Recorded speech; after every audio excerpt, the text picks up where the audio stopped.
J'étais à une consultation, le médecin m'a dit, maman, il faut avoir l'hygiène de vie.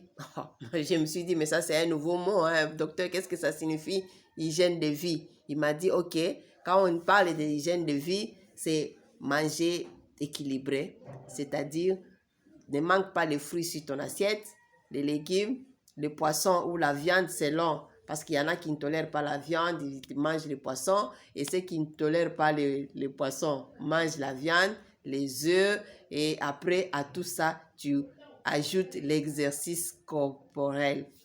Oh médecin, on n'a pas le temps d'aller faire les exercices. Non, faites même la marche. Tu peux faire la marche, tu peux faire les jogging, tu peux faire des exercices corporels et tout ça, c'est ce qu'on appelle l'ensemble de tout ça, c'est ce qu'on appelle hygiène de vie. Aujourd'hui, vraiment, nous allons essayer un peu de parler avec vous qu'est-ce que signifie l'hygiène de vie parce que j'en ai expérimenté. Quand j'ai fait une consultation dans le centre de santé Monkole, et le médecin m'a dit non, tu as du cholestérol. Et il m'a prescrit un traitement de 1 mois. Et j'ai commencé à prendre cette thérapie. Quand je suis arrivée à la pharmacie, j'ai trouvé une pharmacienne, c'est une maman, une grande maman qui est aussi sage, qui m'a dit, maman, il ne faut pas te... Tu vois, avec tous ces médicaments ici, il faut ajouter un peu de régime. Qu'est-ce qu'on appelle le régime? Ça dit élimine les sels, élimine le sucre de tes repas et il ne faut pas manger au-delà des heures de repos, c'est-à-dire après 19 heures, fais attention à ce que tu manges parce que dès que tu vas aller dormir, l'estomac ne va pas digérer ça. Il va le garder sous forme de graisse. Ça va se transformer en graisse. Ok.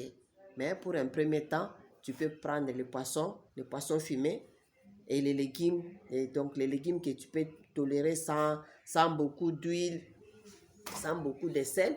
Et on peut prendre des poissons fumés et tu les mets sur la braise et tu manges. Si tu observes ça pendant 1 semaine, directement tu vas voir que non, même toi-même tu vas sentir qu'il y a une différence dans ton corps. Effectivement, c'est ce que j'ai fait. Ce n'est pas facile, mes chères dames, mes chers papas qui me suivaient. Ce n'est pas facile. Et je suis arrivée à la maison, toute la famille m'a accompagnée. Je suis arrivée à la maison, j'ai expliqué, le médecin m'a dit, j'ai le cholestérol, je voulais savoir qu'est-ce que signifie cholestérol, c'était la première fois qu'on m'a dit, ça va d'abord troubler. Je me suis dit, mais qu'est-ce que signifie le cholestérol? Il m'a dit, le cholestérol, c'est la mauvaise graisse. Le corps a besoin de la graisse, mais pas de la mauvaise graisse. Et cette graisse-là, s'étale dans les veines, et c'est dans les veines-là, ça ne facilite pas la circulation sanguine. Et si le sang ne circule pas bien, je ne suis pas médical. Merci beaucoup les médecins. Ça, c'est le conseil de mon médecin. Et si ces graisses-là étouffent les veines, la circulation sanguine devient difficile. Et c'est ça, le sang circule difficilement. Et vous avez toute cette faiblesse que tu sens, toutes ces réactions que tu sens là, c'est à cause de tout ça. Mais si tu élimines la graisse, le corps lui-même a besoin de bonnes graisses et ces bonnes graisses facilitent la circulation sanguine et ça ne bloque pas les artères et c'est ça. Et j'ai commencé à parler avec les gens qui ont expérimenté ces maladies-là. Ils m'ont dit oui, la graisse et tout le stress que nous avons aussi nous rend lourd. Il y a l'augmentation du poids, il y a vous emmagasinez les repas que vous mangez tard ou les repas que vous mangez de trop. Hein, l'estomac a un rythme de fonctionner au fur et à mesure que vous prenez de l'âge. L'estomac prend un rythme de fonctionnement qui n'est pas qui ne reste pas au même niveau quand tu es jeune. Quand on prend les jeunes, ils bougent beaucoup, ils peuvent manger beaucoup, ils évacuent ça parce qu'ils sont en train de bouger.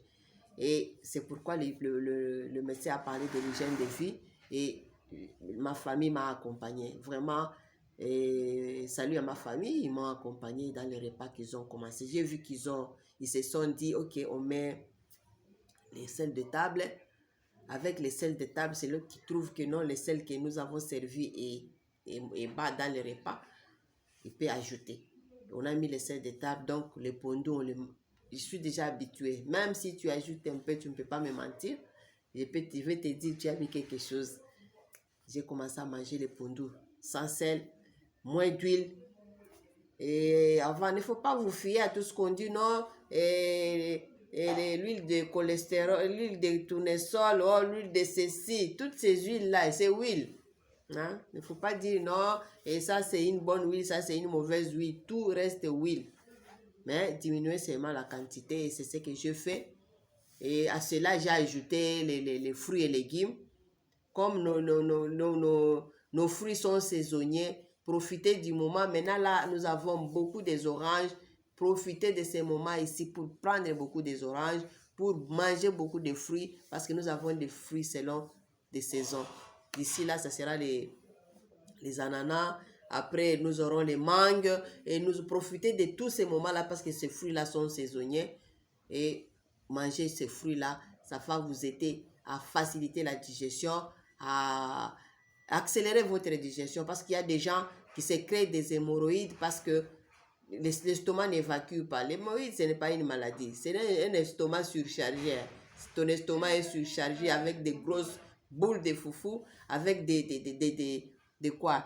Des chikwang, et vous n'ajoutez pas les liquides comme fruits pour vous faciliter la digestion. Hein? Notre estomac, c'est comme une usine. Même pour mixer des histoires, tu as besoin d'ajouter un peu de l'eau pour faciliter que ça puisse bien tourner. C'est comme ça que nous allons éliminer tous les déchets que nous avons, des repas que nous avons mangés, parce que le corps va extraire juste ce qu'il a besoin. Les restes sont des déchets. Et ces déchets-là, tu ne peux pas les traîner dans le corps. Il faut faire de sorte que quelqu'un fasse les selles 2 fois dans la journée. Si tu ne l'as pas fait le matin, tu le fais le soir. Tu évacues ce que tu as mangé. C'est ça les déchets que le corps laisse dans l'intestin, et ça va s'étouffer là-bas. Et après, non, j'ai des douleurs, j'ai ceci, j'ai cela. Et après, quand il faut que ça sorte, il faut faire l'effort supplémentaire. Et vous avez des déchirures derrière à l'anus, et vous dites non, j'ai les hémorroïdes. Mais si nous réglons notre façon de manger, nous n'aurons pas toutes ces difficultés d'indigestion, d'évacuation, de ne pas aller régulièrement dans notre maison d'aisance. Et c'est ça. Et en appliquant tout ça, aujourd'hui, je me sens en forme, je me sens forte, je peux bouger, je peux digérer facilement. Et j'ai compris que les foufous là, vraiment, à un certain âge, des grosses foufous, il faut les manger dans la journée. Hein. Donc, dans les avant-midi, tu manges le temps que tu arrives jusqu'à le soir, tout ce que tu es entré. Et le soir, prends un repas léger. Prenez un petit déjeuner. Ne sautez pas les repas. Quand vous sautez les repas, c'est là où il y a des problèmes. Le corps prend l'information. Quand tu sautes les repas, le corps prend l'information. Ok, donc il n'y a pas les repas, donc je peux prendre avec gloutonnerie pour cacher quelque part. Et c'est comme ça que le corps enregistre. Oh, donc chaque matin, on ne me donne rien. Donc les repas du soir, je vais les conserver. Il ne faut pas sauter les repas. Prends ton petit déjeuner. Si tu aimes manger le pain, le thé rouge, prends ceci, tu manges. À un certain moment, arrêtez des grignotages, des chocolats, des biscuits, des histoires. Donc, à un certain âge, faites attention. Donnez tous ces histoires aux enfants, c'est bon. Maintenant, là, on a même des enfants qui sont malades. Hein? Si vous suivez bien les informations, les taux de diabète, même dans les enfants actuellement, il y a les enfants qui sont diabétiques tout petits. C'est-à-dire, si nous ne prenons pas en charge notre façon de manger pour faire ce qu'on appelle hygiène de vie. Hein? Allez chercher ça partout, hygiène de vie. En quoi consiste l'hygiène de vie? C'est comme je vous ai dit au début, manger des repas complets, c'est-à-dire céréales, poissons, viande, œufs. Et là, ce n'est pas tous les jours, mixer les repas, changer les repas. Les mauvaises habitudes que nous les Africains, que nous avons, c'est si tu n'as pas mangé le foufou, tu n'as pas encore mangé. Si tu n'as pas encore mangé le riz, tu n'as pas encore mangé. Non, ce n'est pas comme ça.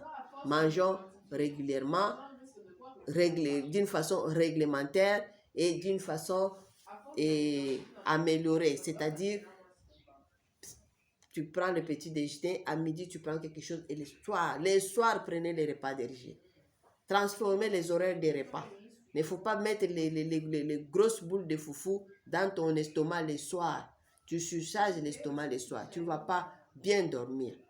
Bien dormir. Un autre point que j'avais oublié de mentionner, c'est un bon sommeil. dormez bien. Aérez vos chambres comme je vous avais dit l'autre fois. Dormez comme il faut. Dormez comme il faut. Et ces repos-là corrigent l'organisme et le lendemain matin, tu as une bonne journée. Il ne faut pas mal dormir pour que tu sois nerveux, stressé très tôt le matin, donner les mauvaises réponses aux gens. Mais quand je commence à observer la population quinoise, je me dis que mais ça, c'est une population qui n'a pas longue vie parce qu'on est très stressé par rapport à la conjoncture, très stressé par rapport à ce que nous mangeons. Parfois, nous ne sommes pas sûrs d'en avoir le lendemain et tout cet déséquilibre-là nous amène tant de difficultés. Vraiment, merci beaucoup. Et je sais que vous êtes disponible, vous êtes scotché, collé à suivre Babana News. Ne quittez pas, abonnez-vous. Ceux qui ne sont pas encore abonnés à Babana News, abonnez-vous parce que nous allons continuer toujours avec notre éducation à la santé. Merci beaucoup.